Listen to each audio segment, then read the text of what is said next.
Olá pessoal, meu nome é Gustavo, eu sou monitor de Propedêutica Médica 1 e hoje eu vou conversar aqui um pouco sobre a revisão dos sistemas e a identificação na anamnese, que são os dois últimos passos para a finalização da anamnese com os pacientes e também da simulada.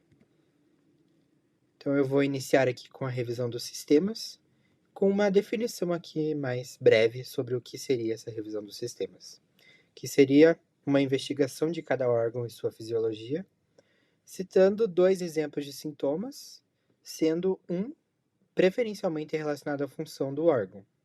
E daí eu trouxe aqui também na escrita em azul uma introdução que a gente poderia falar com o paciente.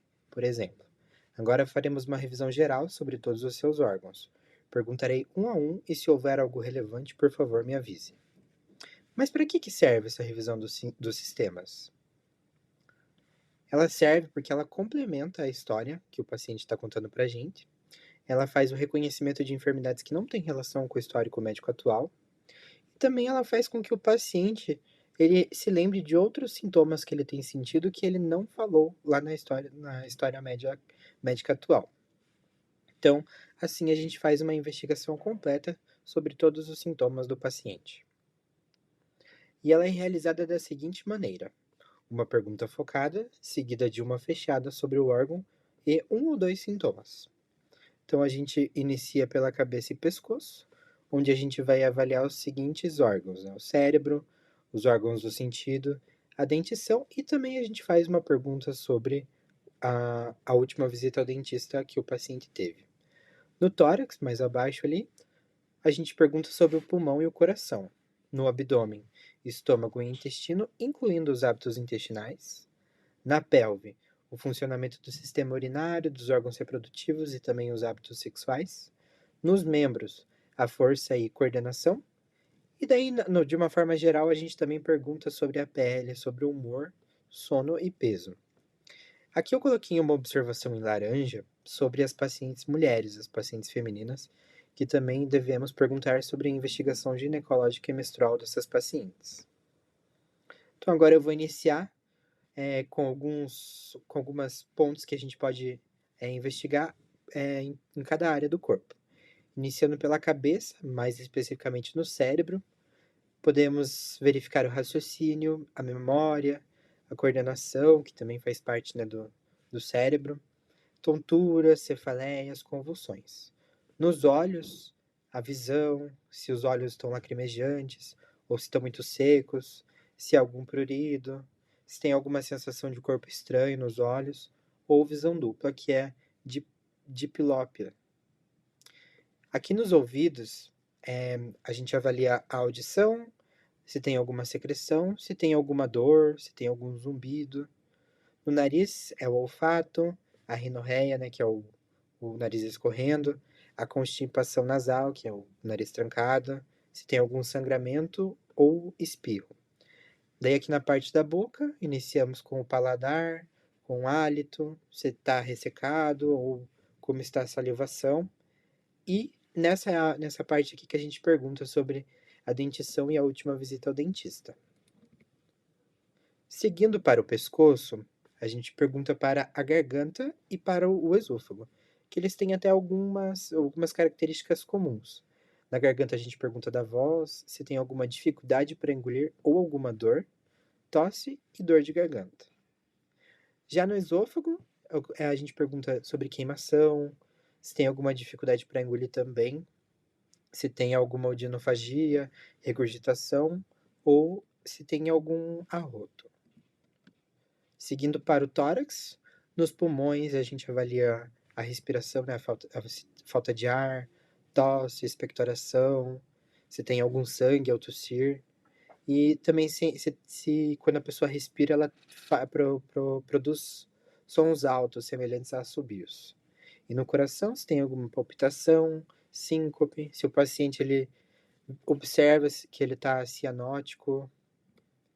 Mais para baixo ali no abdômen, a gente avalia o estômago, perguntando sobre náuseas, vômitos, dispneia, se há alguma dor ali na região epigástrica. E segue para o intestino, que pergunta sobre gases, diarreia, distensão abdominal, sangramento anal, se tem alguma prisão de ventre, e também aqui nessa parte a gente pergunta sobre os hábitos intestinais. A gente pergunta a frequência, volume, cor e consistência.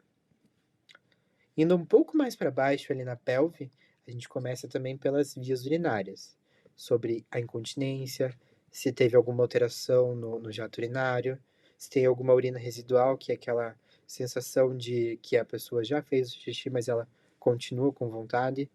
E também a gente complementa com os hábitos urinários da mesma forma como os hábitos intestinais, com frequência, volume, cor, com a nictúria, que é a vontade de urinar enquanto a pessoa está dormindo, se ela levanta ou não para urinar. No sistema reprodutor, se tem alguma disfunção ejaculatória, impotência sexual, anorgasmia e dispareunia. Também sobre o histórico sexual do paciente, com a idade de início, frequência, libido, orientação sexual, número de parceiros atuais e no geral, e também a gente faz uma breve explicação sobre o uso de preservativos.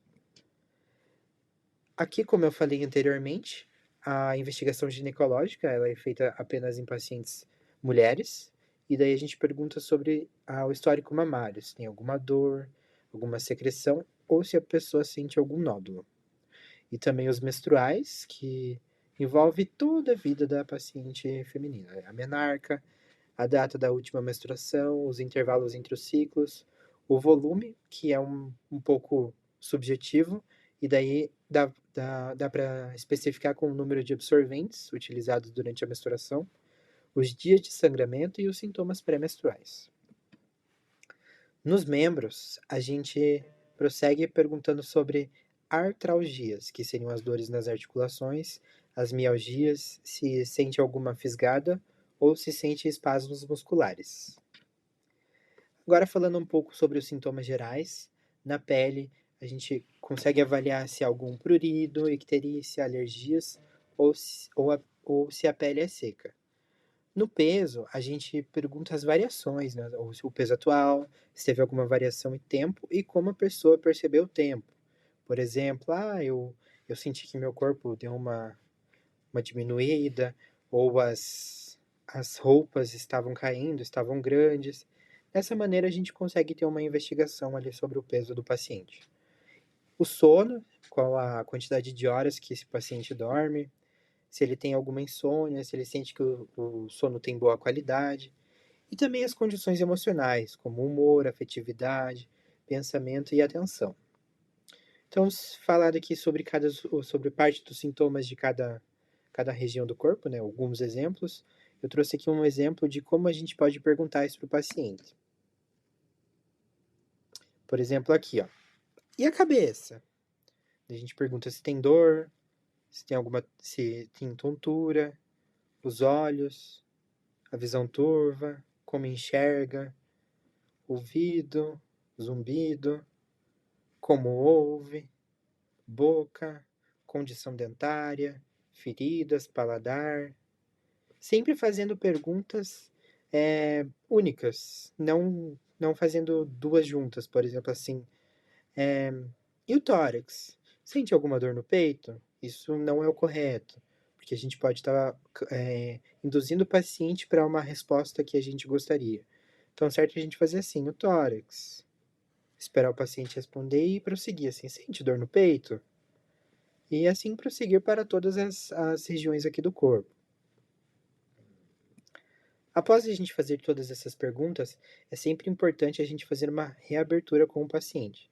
Isso também em todas as etapas da anamnese, como para ver se ele tem alguma coisa a acrescentar que ele possa ter esquecido durante a etapa da revisão dos sistemas.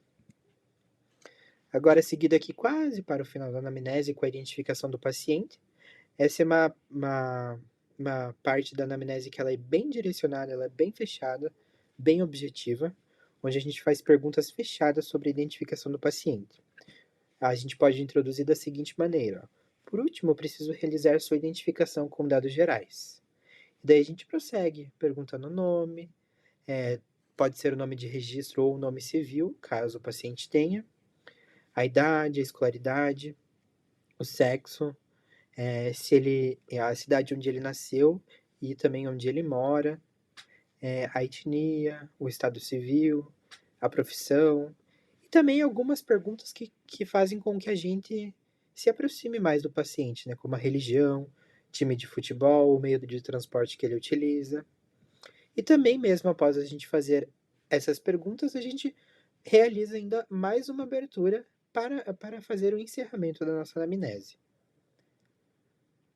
Então a gente pergunta novamente se ele gostaria de acrescentar algo, isso não só dos últimos passos, mas em relação a toda a conversa que a gente teve com o paciente. E aí a anamnese ela estaria terminada, porque a próxima etapa ela seria o exame físico, mas tratando-se de uma anamnese isolada, a gente agradece o paciente pelo tempo que ele se dispôs a nos ajudar a fazer essa anamnese e fala sobre a grandiosa contribuição que ele teve com o nosso aprendizado para nos tornarmos bons médicos. E aí a nossa anamnese está terminada. Para fazer esse material, eu utilizei dois arquivos, que é o livro Semiologia Médica do Selmo Celeno Porto, que está disponível na Biblioteca Virtual da UFPR, e também um manual que a professora Flávia Trevisan que elaborou, que é Técnicas de Anamnese Propedêutica Médica 1, que ela é professora da Universidade Federal do Paraná. E aqui, por último, eu deixei os meus contatos aqui para se vocês tiverem alguma dúvida, vocês possam entrar em contato. Deixei o meu WhatsApp, o meu e-mail e o meu Instagram. E também na descrição desse vídeo eu colocarei um link com o vídeo da minha anamnese, que foi a prova prática da disciplina de Propedêutica Médica 1, realizado em maio de 2023. Eu vou colocar ali o vídeo como link do YouTube ali para quem gostaria de ver e avaliar, né, fazer a sua anamnese também. Obrigado.